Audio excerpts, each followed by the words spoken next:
Terima kasih Anda masih menyaksikan Kompas Petang, Saudara. Ketua KPK, Setio Budianto, mempersilakan kepada masyarakat jika memiliki laporan atau dugaan pengaduan terkait dengan dugaan korupsi yang dilakukan oleh Presiden Republik Indonesia ke-7, Joko Widodo.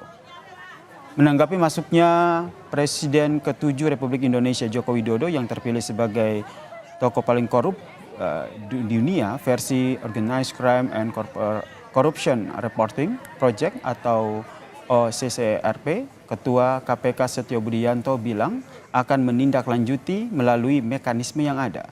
Namun laporan atau pengaduan terkait dengan dugaan korupsi harus disertai dengan dokumen dan alat pendukung yang dapat dijadikan bukti untuk menguatkan dugaan tindak korupsi tersebut.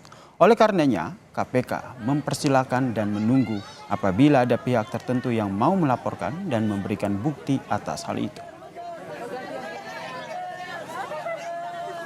Segala sesuatu kalau nanti memang ada laporan, ada pengaduan, kami akan melalui mekanisme yang ada. Segala sesuatunya harus ada bukti dong, ya. Ada dokumen pendukung, ada alat bukti, ya, ada sesuatu yang bisa ditunjukkan menguatkan bahwa telah diduga patut terjadinya dugaan tindak pidana korupsi. Selama hanya mungkin lisan, hanya mungkin ya sifatnya narasi saja, ya tentu kami tidak akan melakukan. Kami